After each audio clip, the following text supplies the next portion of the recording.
All right, so we just found a major problem.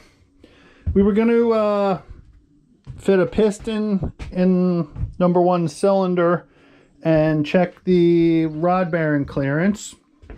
I took all my pistons, laid them out. Now granted, they are used, but these rods were pressed on there, and you can see they have yellow dots on them.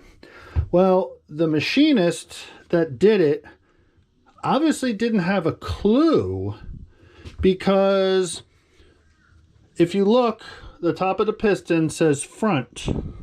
Well, when you turn the front of the piston towards the front, the notches on the bearing are outward.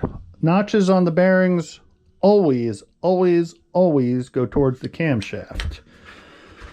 So I guess what we're going to have to do is somehow we're going to have to press these off, heat them, press them off, and then turn the pistons around, which I've done it once, but it's a real pain in the neck without the right thing to do. So either that or I bring it to the machine shop, which would just delay things even more. All right, so just going to put a stop on this for now. Let's see what we can do here, and we'll go from there.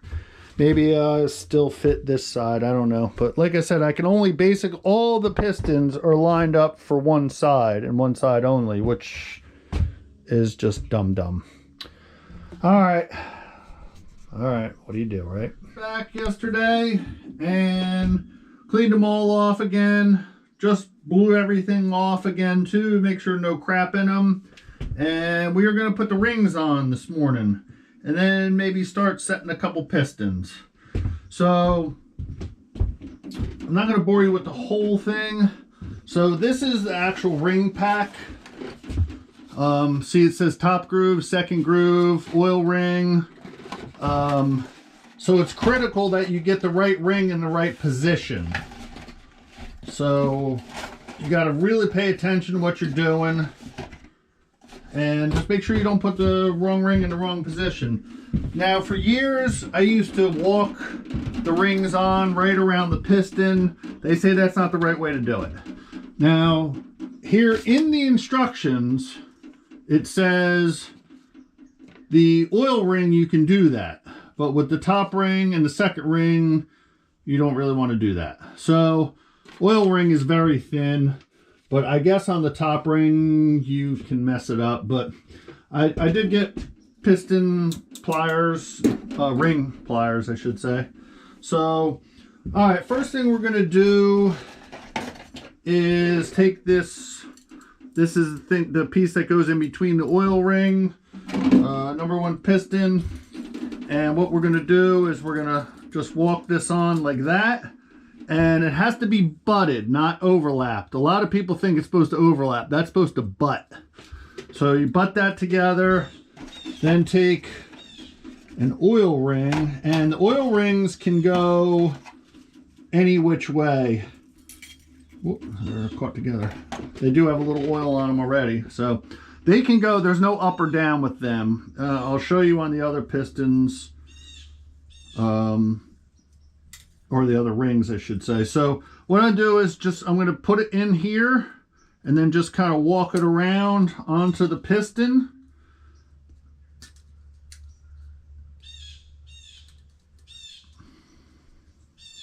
And that's that. So I have this one, the gap on this side. So the next one, we're going to put the gap on the other side. So 180 degrees on the other side. So same procedure, just walk it around. Don't overstretch the ring. And then you want to make sure that that ring can spin. If you don't know if you can see that, but the ring can actually spin. If it doesn't spin, take it apart and redo it, because that means, because these rings do move once they're in the seat. So what we do is all the rings get spaced in different areas. So these are 180 apart. Then the second ring, which is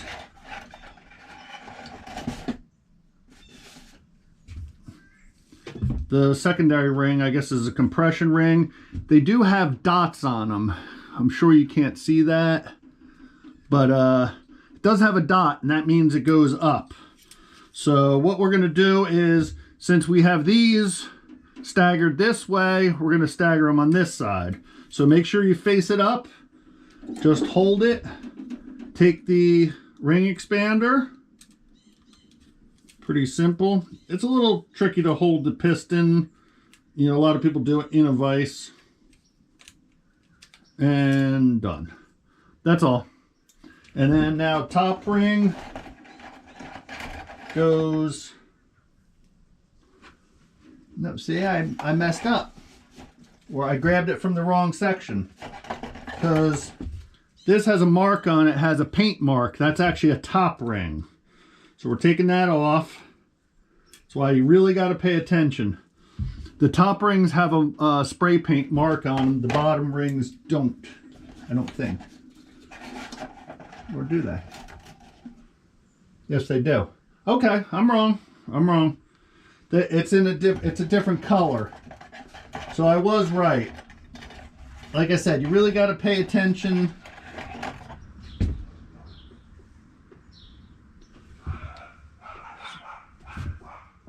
So the top rings are blue. I'm sure you can't see that because I can barely see it. And the secondary rings are more like a gray. And also they are beveled. So let's put this back on. We had it right, but we took it off.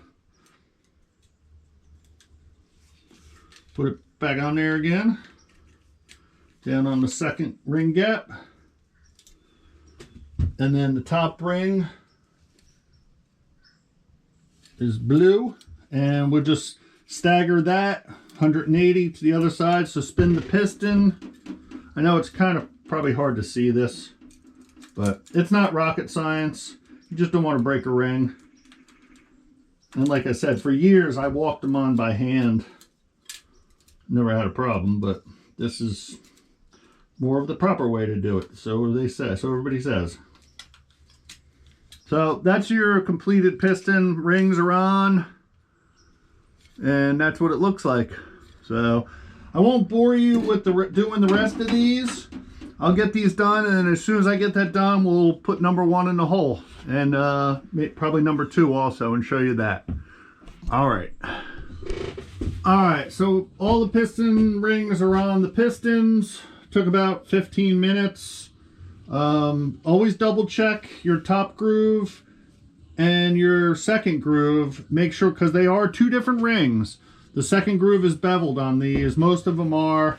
Just double check as you're doing it. I did have to get my glasses out. So what we're going to do now is we're going to do final wipe down on the cylinders. They were clean, but of course it's been sitting, and I put the crank in. So we're just going to do a final wipe down, make sure we got all the stuff out of them. And it's just a little bit like surface rustish, but other than that, it shouldn't be much.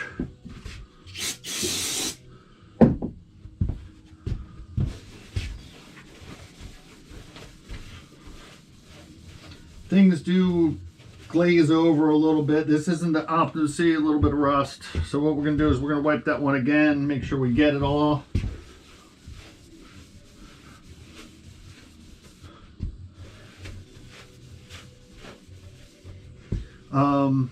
Like I said, unfortunately this isn't optimal working conditions. I work with what I have, and it is what it is. So what I'm going to do is I'm going to do a first wipe down, and then I'll get a, so you can see the stuff on there. And then also what we'll do is, after we get it totally wiped down, we'll blow some air through there, just make sure there's nothing in there. It is supposed to be lint free, but I don't think there's anything that's lint free anymore. Those microfiber towels you buy are garbage. So I got a good amount of stuff out of there. which is common. Like I said, it's been sitting for, I don't know, 4 or 5 days at least since we washed it and put the crank in. And we're just using regular brake clean. Yes, that's much better. And like I said, this is just kind of final wipe down. We'll turn it. And we will put just a little bit of oil on our rings before we put it in, slide it into the bore. And then, yeah, this one's got a lot of stuff in it. We're gonna get another rag. For some reason that one bore is not near as clean as the rest. I guess it just rusted over. It could have had a little more moisture in it than. And anything like this too, a little bit of surface rust isn't going to hurt anything. I mean, motors sit for a long time and then they fire them up and, you know, it cleans the bores right up. I mean, it's not good on the rings. And you don't want to start out bad. You want to start out clean when you're putting things together. So, all right, so let's get this number one. I have all the cylinders marked, the pistons numbered just for ease, a little bit easier. Let me blow this out. We'll get this ring set up and we'll show you putting the piston in. All right, let's get a piston in. We gotta get a bearing. We gotta plastic gauge this. So our piston, make sure our rings are evenly spaced. Everybody wants to be 12, 6, 3, and 9. So this way we're spaced evenly apart. Got my old piston ring compressor. I'm going to put a little bit of oil on this, not a lot. You don't want to use a lot because then you'll have a hard time breaking your rings in. Some people say, oh, you shouldn't get your hands on there. Well, I don't know. They might be right, but I've been doing it this way for years. And also, don't forget your ring pins. Your wrist pins are very important. Make sure everything moves freely because on initial startup, you won't have oil up in there. And you don't want anything to really be dry. And like I said, I'll put a little bit of oil on the cylinders and just wipe it around. Just a little bit, not a lot. All right, let's compress these rings.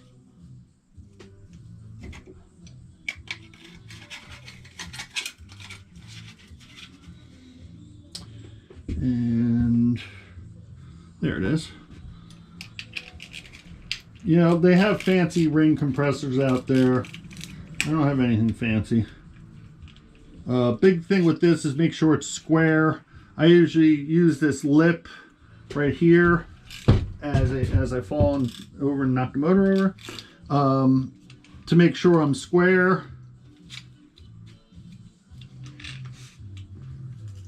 And then tighten it up. Oh, it slipped. Well, that's not good. Tighten it up again.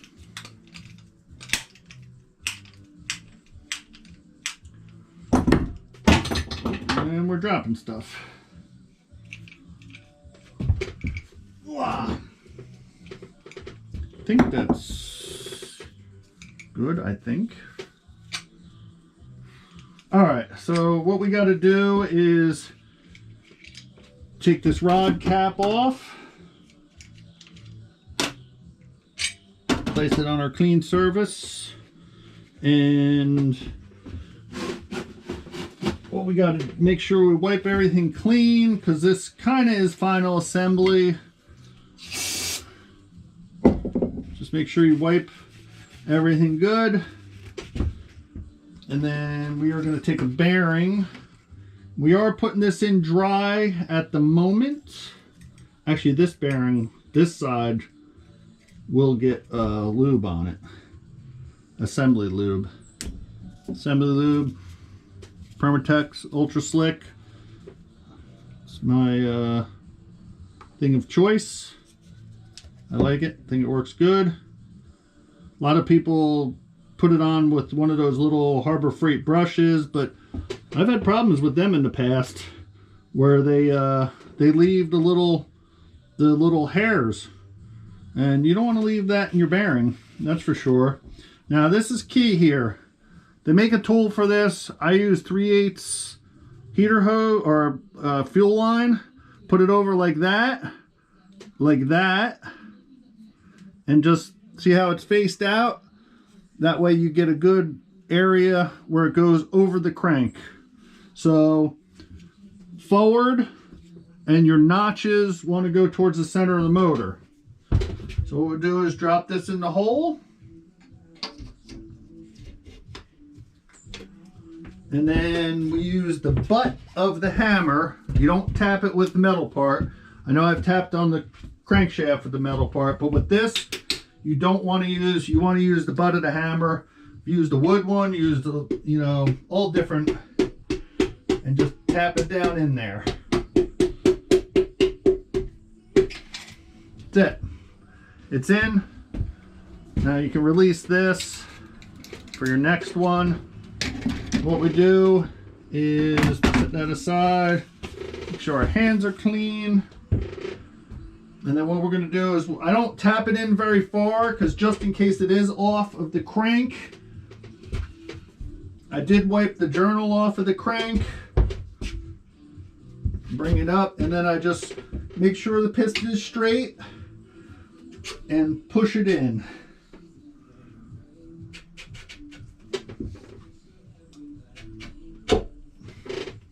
Hear that? That's set. That way, these keep the rod bolts from hitting the journals and scratching them. So this side, I am not going to put any assembly lube on because I'm going to just check this with plastic gauge. It should be about 2/1000ths. Or 2/100ths of a thousandths, I think it is, not 2/1000ths. My bad. Then you take the green stuff, take a little tiny piece of this, break it off, just like what we did with the crankshaft, putting it in. Just lay it there, and then remember, notches towards notches. I think that's always, I don't know about other engines, but now Oldsmobiles are notches towards notches. And then what we do is we put a drop of oil on the threads here. That's how they were torqued. You can use assembly lube. On these, I use, because they're factory bolts, I just use oil.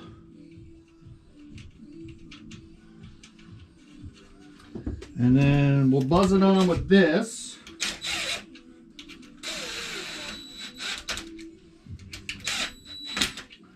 And then we will tighten it a little bit. It's torqued to 42 foot-pounds. Get them even so they're snugged up. And then I will use my beam wrench for this again. Let me know in the comments below, anybody use a beam wrench still. I do have it marked at 40. 40.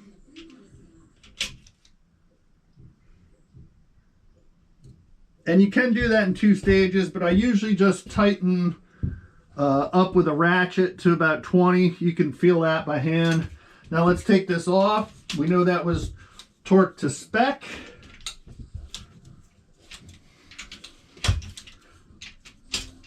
And we're going to check our plastic gauge and see what kind of reading we have. Now you don't want to turn the motor over with the plastic gauge in there. So this can be a little challenging sometimes. Get your rod separated again. I just take the butt of the hammer. That's it. Just a little tap like that. And that way it comes off easily. Take our nuts off. It is time consuming. You don't want to rush this. It's important that you get it right.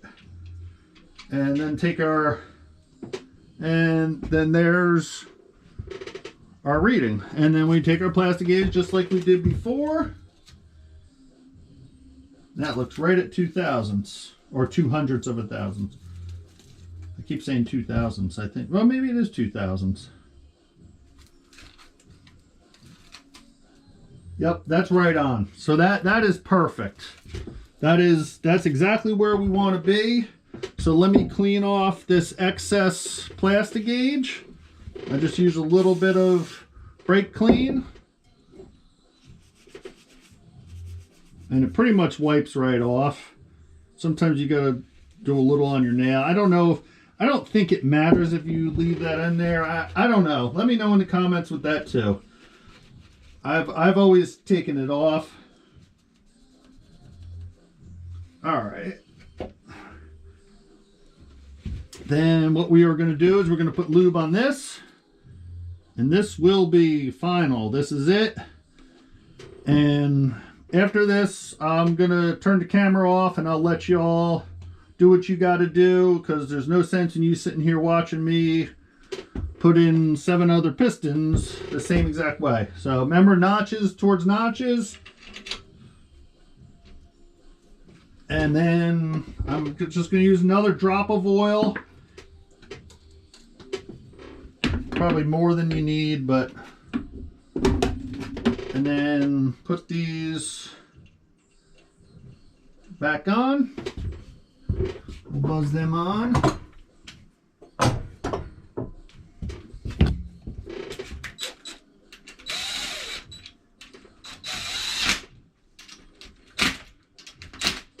Okay, and then we'll snug it up with the, and I always try to keep it kind of square.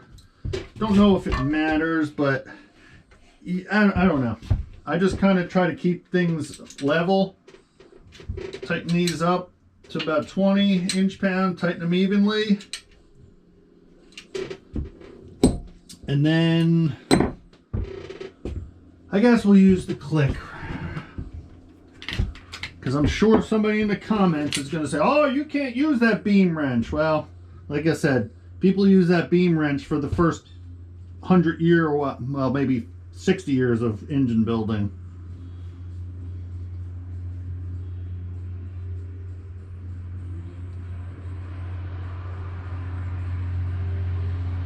You know what? I'm not using that. Everybody comment. Let me know what you think. Using the beam wrench. I like it. Done it in the past. I've used the click wrench many times too, but I think this is more accurate. And if you ask machinists, they'll tell you that too. Just going to kind of do it in 2 steps.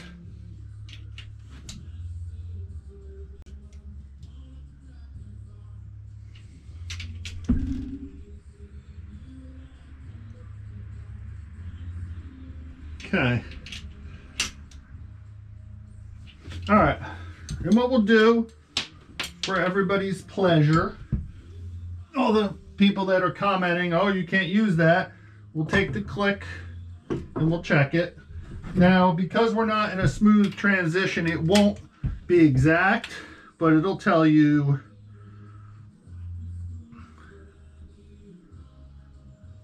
Okay.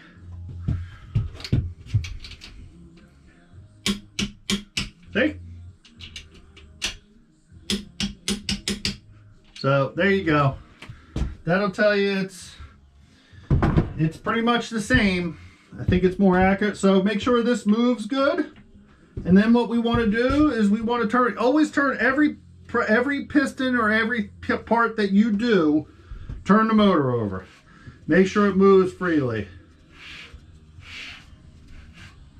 Now the piston's going to have a little resistance in there because you have the rings on there, of course, but feels great. So, all right, we're going to do the next one. We will plastic gauge each one and put it all together, and we'll show you once we get all the pistons in. All right, last piston, going to put in now. Got all the other ones in. Like I said, rotate the motor every piston you put in to make sure. Last one to do here. I figured I'd pick you back up. I didn't want to bore you with doing all of them. Took, I don't know, an hour, I guess, or so to get to this point. Problem is when you plastic gauge and everything, it just takes longer. This last, I've been plastic gauging each one on one journal. I don't plastic gauge both of them. So, like I said, everything's been coming up pretty darn perfect, really. I mean, I shouldn't say anything. Be sure to oil your pins till they get, and I think I said that before, but you don't want them to be dry on startup. And then I put a little bit of oil on the piston and just kind of wipe it around. That way nothing is totally dry, and then make sure your rings are staggered right. That one's a little off, and we just move it around. Like I said before, 3, 9, 6, 12. So everything is staggered. Put our compressor on. And like I said, this is my old one. It still works. I bought a new one and didn't really like it. So, and what I do is it just needs a little, to square it up. Just kind of tap on it a little bit. Tighten it good and tight. We will put our bearing in here. And also, just as a side note, every bearing, look at the back of the bearing. See, it says standard. Double check, because stuff does get packed wrong. Now, of course, these bearings are from 2014. I mean, they're brand new, but they're old stock. So there's not as much of a chance on the older stuff. But the way things are today, you can't trust anything. So double check yourself. Don't rely on somebody else's packing. Remember, arrow goes towards the front. It says front. We did put a little, no we didn't. I lied to you. We did the last bore. So we put a little bit of oil in the bore. Just wipe it around just a little bit. Like I said, you don't want too much, because I know some engine builders say it can cause a problem with seating the rings. I think it would probably just burn off, but you know, everything on initial startup's smoky anyway. So we make sure that's pretty square on the crank. Now I have the crank all the way directly at the bottom, the furthest away. So when I tap on this, see, one hung up. So what I do, see that top ring didn't go all the way. And that does happen sometimes. So don't force it. Do not force it. Take it back out.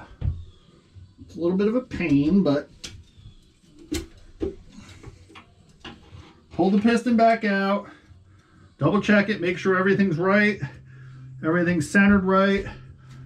And re-put your compressor on there. It does have, like I said, there are better compressors than this.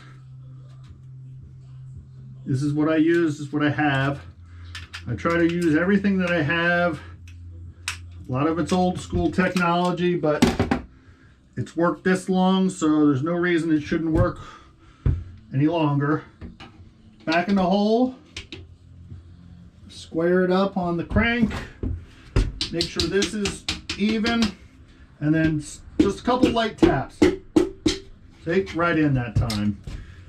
And it should go right in easy. It shouldn't be hard by any means. If you have to, and you're just hitting it barely with the butt of the hammer. It's getting harder to flip the motor over, that's for sure.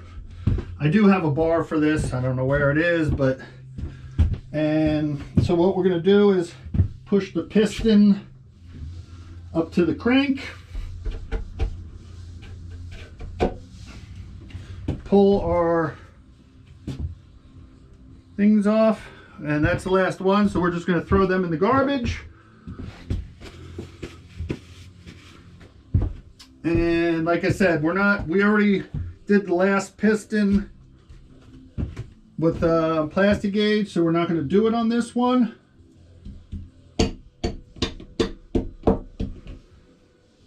Piston's all the way up against the crankshaft. Take the rod cap, our last half a bearing. I just throw everything right in the garbage, get it off the bench. Double check it's standard, which we know it should be. Put some assembly lube on it. Wipe it real good. Remember, tabs towards the middle of the motor on these. Just kind of squeeze it on there a little bit, make sure it seats. And then what I do is I put a drop of oil there, drop of oil there. You can't really be too generous with that, so don't worry. Then we'll snug it down with the little impact.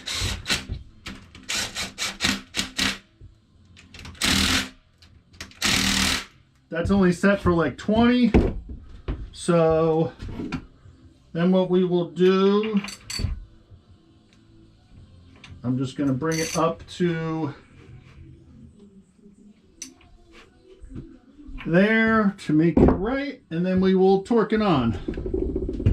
Now, like I said, I try to do it everything at 90 degrees. Don't know if it makes a difference or not, but snug a little,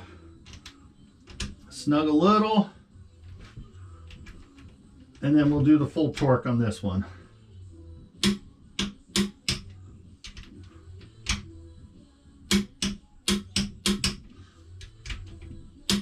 And that's it. That bottom rotating assembly is together. Now we will spin it over again. It is a little harder to spin now because all the pistons are in there, but still spins pretty nice and easy. I do squirt a little oil on here for side end play. Of course, stuff leaks out anyway from the assembly lube, but a little more oil is not going to hurt. So everything feels good. So that is about it. So bottom end rotating assembly is together. Next thing we'll do, probably put the camshaft in. Alright, so we're going to put this camshaft in now. First we have to put these galley plugs in. There's one that has a hole in it, and you need that hole because that helps lubricate the timing chain. So these just screw in. No Loctite, no nothing from the factory as far as I know. I've never seen it. But they can be a real bear to get out, especially the rear ones. It looks like they might be a bear coming in. There we go. So we just hand thread them in, and then we'll put our wrench on them. I'll just use a 1/2 inch because that's what I have here. I have no idea what the torque spec is on them. I just snug them in so they don't come loose. I crank them in until I can't crank them anymore.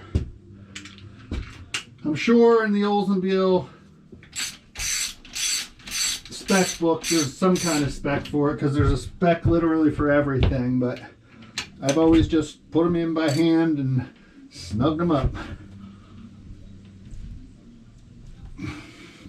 They're not going anywhere, that's for sure. Alright, that's in. Now let's put some gloves on and get this camshaft in.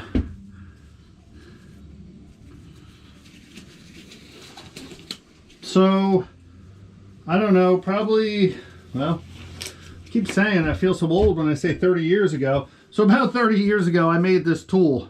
They make a specific tool to install a camshaft. There's an old jack handle that I welded a bolt to. It works fine. Screw it into your camshaft. You don't have to go 100% all the way in. Just get a good amount in there so you got a good bite on it. And then that'll hold your camshaft so you can put your shaft in straight. You always want your shaft straight. So let's see, what we're going to do now is we are going to lubricate our shaft. So remember out there, kids, you always want a lubricated shaft. And this is your best lubricant for that. I got a whole nother bottle here. The Permatouch Ultra Slick. And put it on very liberally. It's not going to hurt. You can't use too much, I don't think. I've never heard of it. And I just put it back and forth. And then what I do is, because I have gloves on, I'll just rub it around. And you can see how sticky it is. Be sure to lubricate your shaft. We need more on there.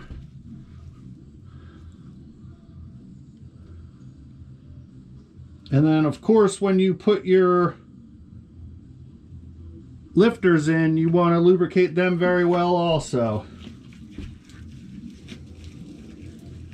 So this is very critical. Look at, see? Cheap gloves. Cheap gloves.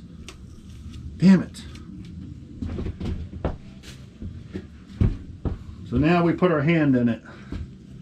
And this stuff's hard to get off, but is what it is. Get everything good and lubricated.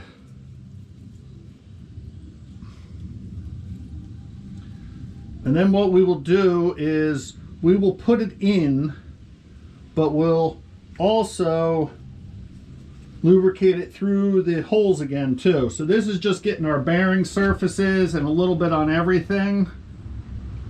Try to wipe my hand off here so we don't drop it, since I got it all over me. All right, let's see if we can stick this shaft in here. Remember, slow. Try to keep it straight because you don't want to nick the cam bearings.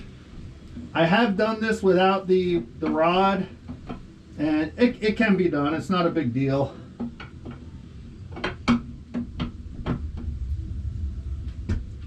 All right, this last little bit is always the hard part. Once camshaft drops in, there we go. And it's in. And usually what I do is I'm going to screw this in all the way so I can turn the camshaft. I'm going to make sure it turns well. Now what I'll do is I will pop it out a little bit and just leave it kind of hang there and squirt more on the bearing surface because we already got it in the bearing. I know everybody has their own way to do this, and yes, this is a used camshaft. This is the camshaft that was in this motor, so I will not be degreeing it in because I did it originally. Well, one of the main reasons is because I don't know where my degree wheel is. I think I might have loaned it out, don't remember, but I'm using everything is from what it was before, so nothing's changed. It's the same exact setup, same timing chain, same lifters, same. So it is all used. Everything is clean. I micro polished it with 1500 to make sure it was good. And like I said, I always run my big block Oldsmobiles 4 degrees advanced, always, to keep the RPM low, keep your torque there, and this way you don't rev the heck out of them. So I don't know, you know, I know there's not a lot of Oldsmobile guys out there, but that's what I do on them. Chevy guys I know do a lot different, but what I do is, like I said, turn this, you know, so you know that it's in there. And then we're going to take the shaft back off. Now the motor's already at top dead center. I did that. And what I will do is I will put this timing chain sprocket on the bottom now.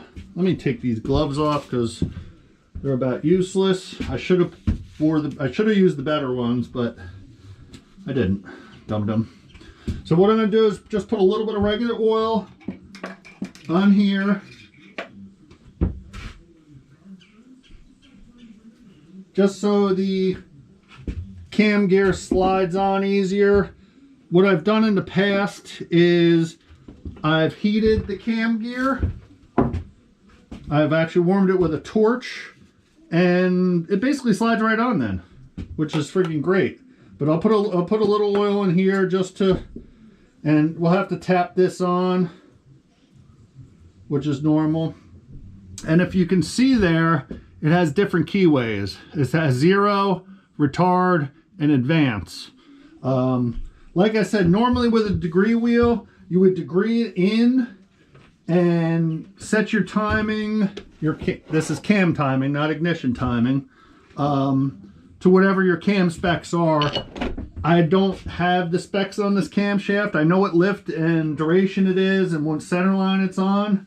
It is a 496/504, and I believe it's 230, 234 at 50 on a 110 center line. So it has a nice little lope to it. Like I said, I ran this cam for years, so I know the cam very well. It's a good cam. I mean, it's good, perfect for a street motor. So, all right, let's see if we can get this crank gear on first. I might have to tap it on. So we are going to go advance. So we want the keyway there and then the timing mark there. So what we're going to do, we're going to start it on.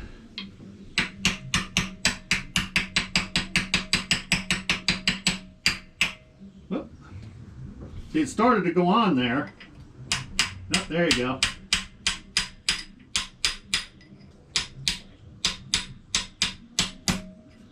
So we got to make sure that those marks line up. So what we will do is we will put our bolt back in the crank so we can turn. Well, actually, we don't really have to do that because we have the flywheel on.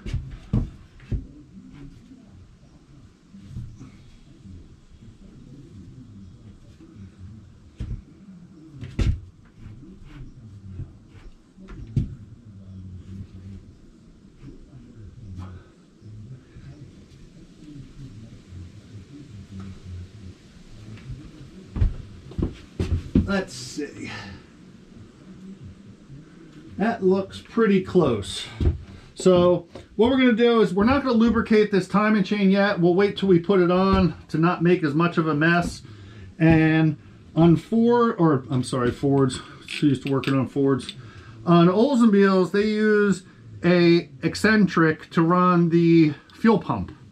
So that will bolt through there. We'll put that on. So let's see if we can get this on and get it lined up. We'll have to tap it.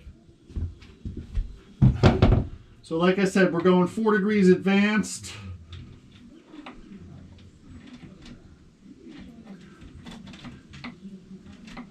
So this is where you have to make sure that it's lined up properly.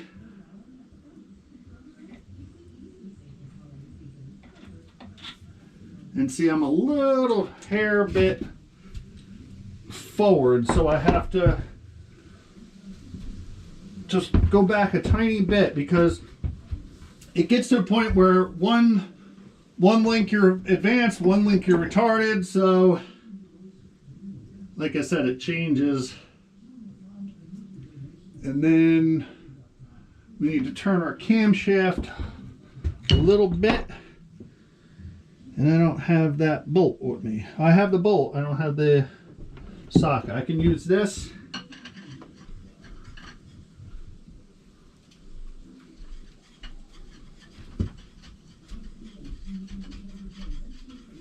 I should have just went and got the socket, huh?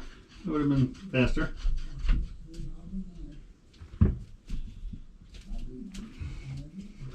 All right, so that mark goes straight up. Yeah. We'll unscrew that again. You know, back in the day, I think they charged like $100 for this tool, and it literally cost me next to nothing, the price of a bolt, to make it. All right, let's see if this will line up now. I think our camshaft still has to be turned a little bit, because that dowel pin has to align. And the other thing is, I forgot to tell you, you can't push the gear on all the way because you won't be able to get the timing chain on. All right, let's put a little, just a dab of oil on that. So that goes on okay. We already got a little oil on there. And so we know out is where the dot is, because it doesn't say front or back, of course. So where your dot is, you know, goes outward.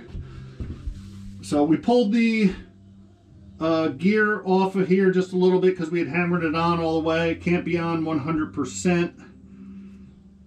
So let's see if we can line this up. That looks pretty darn good. Now a couple little taps. Oh, there we go. And you got to slide them in together. And you can hear the difference. It bottomed out. So, all right. So that is on. Now we will put the cam bolt and the eccentric in. I always put a drop of Loctite on. I don't know. Let me know in the comments what you engine guys do out there. I just, I don't know. The torque spec, if I remember right, it was like 65 foot-pounds. I could be off, but I know I'm very close, so that's what I'm going with. And we screw this in. Just snug it. Then we will take that. And what will happen is, I don't know, we'll get 20 or 30 foot-pounds on it, and then the motor will want to spin over, see? But that's all right. So let's go. We're going to go with 65. Or was it 55? It's 55. 50.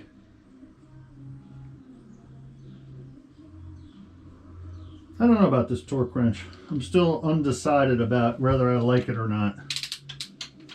All right, so we're gonna have to hold the engine so it doesn't turn over. What I need to do before I do anything is I need to lock this flywheel up so the engine doesn't spin as I'm doing it. Because we don't want to turn the engine over as we're... So this can get a little tricky. I should put my pin in where the... All right, let's do this. We can do this. I'm gonna hold this here. We're gonna pull on that.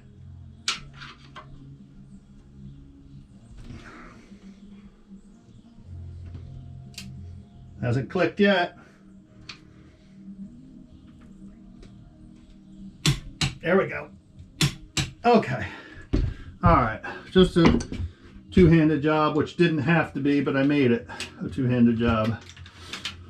All right, so that's on. Like I said, there's Loctite on that. Cam marks are still lined up. So what we do now, like anything else, we put the oil slinger on now before you forget. So I'm going to put it, I don't need to put it on right now, but a lot of people forget to put this on. And this helps lubricate the timing chain. And it also keeps excess oil from going to the front main seal, basically. So all that does is slide on like that. Very simple, very low tech. So what we're going to do now is we're just going to put the bolt back in and turn the engine over a couple revolutions just to make sure. Every step you do when you assemble a bottom end, especially, every step you turn the engine over to make sure it's smooth, because you can do something and it'll cause something to bind. You do one thing and if you don't check every time, so engine's still very smooth, I can tell.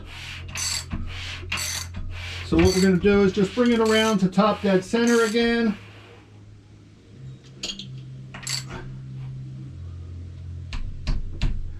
Top dead center number 1. And this way we probably, well, I guess we will turn it over again, but we know it's top dead center. That's what you always work off, a number 1 top dead center. So I'm not going to leave this bolt in because I do have to put the front cover on. I'm waiting on a gasket set. Thought I had it, like everything else. Don't have it, but not a big deal. All right, so like I said, that's pretty straightforward. Should it be degreed in? Absolutely. Do you have to? Mandatory? Definitely not. I've built many motors and not degreed cams in. I had a 455, 8.5 to 1 455 that went 1260s all day long on 4 degrees advance without even touching a degree wheel. So was it truly 4 degrees advanced? Who knows? But according to the sprocket it was. But like I said, I had degreed this in many years ago, so that's why I'm not really going to worry about it, and we'll just go with that. And like I said, we won't touch the lifters now till we get the heads on, because we still have to turn the motor on over. You put the lifters in, turn the motor, and all the lifters fall out. So you don't do that until the heads go on and you're done with the bottom end. So got to get some other parts cleaned up here, wait for some gaskets. We will put the oil pump on next, and then the front cover, and then the oil pan. So, all right, that's going to about wrap this segment up, I guess. The whole rotating assembly is together now. Everything spec'd out very well, which I was happy with. So hopefully it's going to run good. We'll see when we get it in. We're nowhere near that, so